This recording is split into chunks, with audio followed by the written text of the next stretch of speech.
Probablemente el plebiscito del próximo 25 de octubre va a traer luego un proceso constituyente. Para este proceso constituyente habrán elecciones para elegir a los miembros que van a integrar este órgano que va a redactar una nueva constitución, ya sea un órgano mixto o un órgano completamente elegido. De acuerdo a los cambios legales, este órgano constituyente va a tener la mitad de hombres y la mitad de mujeres, paridad. Sin embargo, todavía no se ha resuelto cómo van a estar representados los 9 pueblos originarios que componen Chile, que representan el 12,8, casi el 13% de la población de acuerdo al último censo. Para conocer cómo se han desarrollado las negociaciones, cómo va el proceso y cómo se ve desde los pueblos originarios, vamos a conversar con Delia Condori. Ella es consejera nacional aymara. Delia, muchísimas gracias por conversar con CNN Chile. Bienvenida. Muchas gracias por la oportunidad de poder nosotros también como pueblo poder expresar el trabajo que hemos desarrollado. Delia, yo decía que respecto al total de la población, los pueblos originarios representan el 12,8, casi el 13% de la población. De ese 13%, el 80% es población mapuche. Ustedes son aproximadamente el 10 con los aymara. ¿Cuál es la representación que tiene el resto de los pueblos originarios? A ver, el pueblo mapuche llega casi al 80% y el pueblo aymara está alrededor del 7,5%. Así que entre los dos pueblos hay un 87% de la población y el 13% restante lo conforman los otros 7 pueblos que están presentes y reconocidos en Chile. Que son, bueno, básicamente diaguitas, la población de Rapa Nui. Claro, están los quechua, están los diaguitas, los licanantay, están los coya, están los cahuéscar, los yaganes. ¿Y qué significa para los pueblos originarios, ser parte de la redacción de una nueva constitución, que por primera vez el Estado de Chile integra a sus pueblos originarios para introducirlos en esta gran carta que, si el próximo plebiscito lo dice, se va a cambiar? ¿Qué significa para ustedes? Bueno, para nosotros ¿cómo se llama? Este proceso es muy importante para nosotros como pueblo porque es la oportunidad que nosotros tenemos para poder participar y poder lograr que haya un reconocimiento constitucional a los pueblos preexistentes de la nación chilena, al Estado chileno.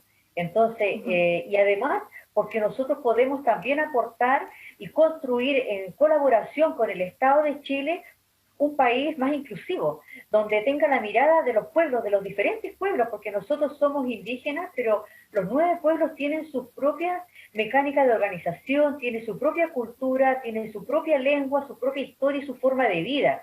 Entonces, construir esta Carta Magna, ¿no es cierto?, que es la base fundamental de este Estado, desde las diferentes miradas de los diferentes pueblos, más las mujeres y los hombres chilenos, y también los indígenas, hombres y mujeres, va a permitir que seamos un país o la construcción de una constitución más inclusiva, que tenga la mirada de todos nosotros, y eso para nosotros es valioso, porque esa es la piedra angular que necesitamos nosotros para poder partir en lo que es el desarrollo justo para las comunidades indígenas que conforman el territorio nacional. ¿Y qué debiera consagrar esta nueva constitución con respecto a los pueblos originarios? ¿Qué debiera decir? A ver, lo primero que tiene que decir esta Carta Magna, tiene que aparecer el reconocimiento constitucional. Eso es lo primero. Que Chile, ¿no es cierto?, reconozca en este alineamiento original de lo que son las leyes, la ley madre de todo Chile, ya el reconocimiento a nuestros pueblos. Con eso nosotros y con eso hay que sumarle otro tipo de leyes también que hagan efectivo este derecho, que hagan efectivo el desarrollo al que debemos acceder como pueblos, ya en igualdad de condiciones que el resto de los chilenos. Eso es importante para nosotros los pueblos, ya porque hoy día lo que nosotros tenemos, primero que nada, es la negación dentro de la Constitución, ya a pesar de que estamos dentro del Estado de Chile, somos preexistentes al Estado de Chile, ya. Y lo que ha pasado acá es que el convenio 169 de la OIT, que ya tiene poco más de 10 años de vigencia en el país, y más la declaración de las Naciones Unidas que Chile, ¿no es cierto?, firmó y también se comprometió a cumplir, ya no ha sido suficiente. El Estado no ha tenido la voluntad todavía de trabajar efectivamente en el desarrollo, en la inclusión y en el trabajo colectivo de las comunidades para con el Estado chileno. Nosotros creemos que esta es una tremenda oportunidad, sí, para poder trabajar y construir algo más inclusivo para todos. Delia, nosotros conocemos bastante más las aspiraciones de la etnia mapuche, sin embargo conocemos muy poco de los aymaras. ¿Qué es lo que para ustedes es importante? Cuéntanos un poco más de uno de nuestros pueblos al que conocemos realmente muy poco. A ver, primero vamos a corregir algo, porque nosotros no somos etnias, somos pueblos.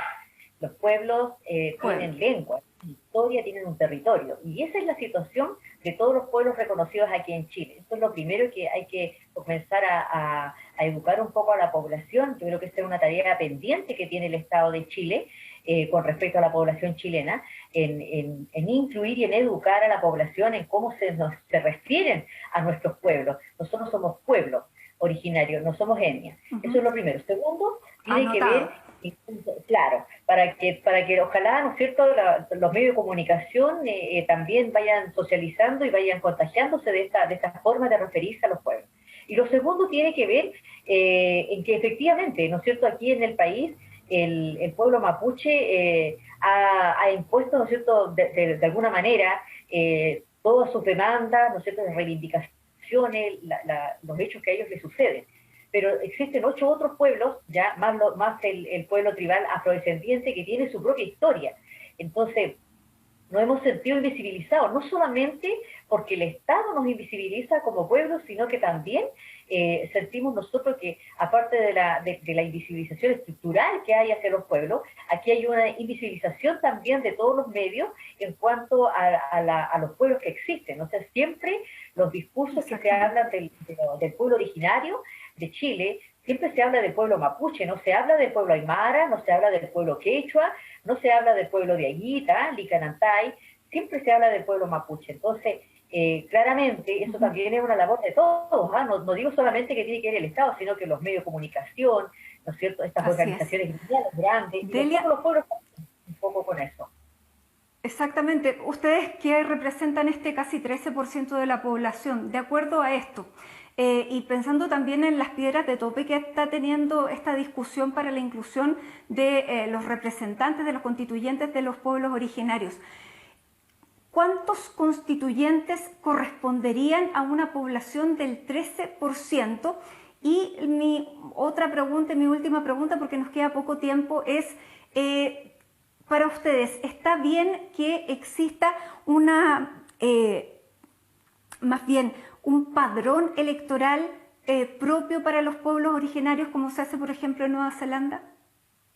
A ver, yo creo que nosotros hicimos un trabajo, ya como consejeros, trabajamos en una fórmula que permitiera representar en forma igualitaria, equitativa, a los pueblos originarios presentes dentro de la población chilena, ¿ya? Y en eso se determinó que era 12,8.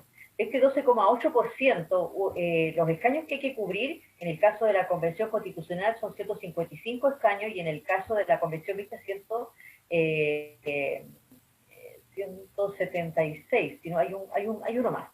Entonces, en los 155, en la Convención Constitucional, nosotros determinamos que debían ser 23 cupos de escaños exclusivamente para los pueblos originarios, donde los pueblos podrían hacerse representar por esa vía. Y lo otro determinamos que para la mixta serían 25 escaños. En cuanto a los 23 escaños, ¿cómo se distribuye? Nosotros lo que hicimos fue proponer, porque si uno lo sacaba en forma porcentual, donde dijera, ¿no es cierto?, distribuyera de acuerdo a la población indígena, porque pensar que los mapuches son, ¿no es cierto?, el 80%, prácticamente los cupos iban a ser para ellos. Entonces utilizamos un criterio matizado, misceláneo, pensando, ¿no es cierto?, en el reconocimiento que tienen los 9 pueblos y colocamos, ¿no es cierto?, un cupo para cada pueblo. Y el otro criterio que se ocupó para mezclar fue el de la vía censal, Y ahí quedó, ¿no es cierto?, que el pueblo mapuche tenía una cantidad, nosotros teníamos 2 como pueblo aymara, ellos 14, y el resto de los pueblos 1. Y eso con eso se completó, ¿no es cierto?, los 23 escaños. Entonces, así se trabajó, así ¿cómo se llama?, se dio la mirada de que todos estuviéramos representados, y por otro lado también, ¿no es cierto?, se le otorgara mayores cupos al pueblo que está con mayor población y presente en Chile. Eso es por un lado. ¿Y el padrón? Y en el caso del padrón, que por cierto, esta fórmula fue bien aceptada por muchos grupos de los parlamentarios, ese quedó como algo bien aceptado. Tiene sus debilidades por ahí, pero quedó bien, a pesar de que hay ciertos parlamentarios que son del oficialismo, ya ellos presentaron otro tipo de determinación de los escaños que tiene que ver justamente con el padrón electoral indígena que hoy no existe, que hoy no existe. Y este otro grupo pretende que lo que está proponiendo es que se construya un padrón electoral en un plazo de 30 días, ¿ya? Y dependiendo de la cantidad que ahí se registre, se determina el número de escaños. Y la verdad, eso es imposible e inviable por los tiempos, porque estamos en tiempos de pandemia, porque no se ha considerado, ¿no es cierto?, lo que le cuesta a las personas que viven en los territorios los traslados a las oficinas del CERVEL. Nosotros no tenemos buses para trasladarnos.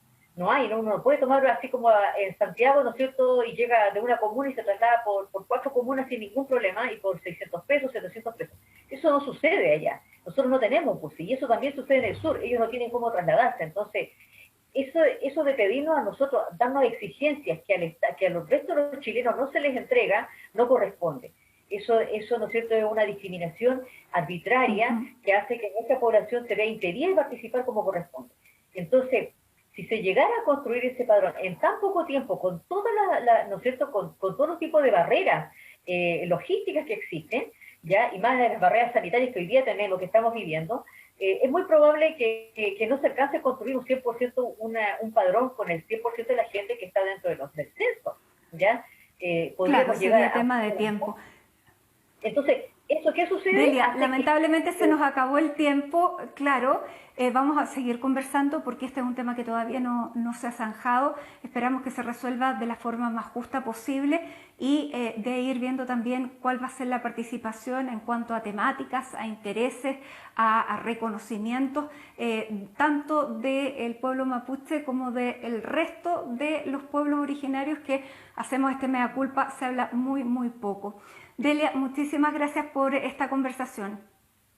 Muchas gracias por la oportunidad y bueno, siempre nosotros dispuestos, el pueblo aymara tiene más de 12 consejeros en el norte y siempre con la disponibilidad para poder conversar sobre los pueblos pequeños y sobre los derechos de los pueblos, la verdad, eso es lo que importa. Muchas gracias. Muchas gracias, Delia Condori, ella es consejera nacional aymara. Gracias.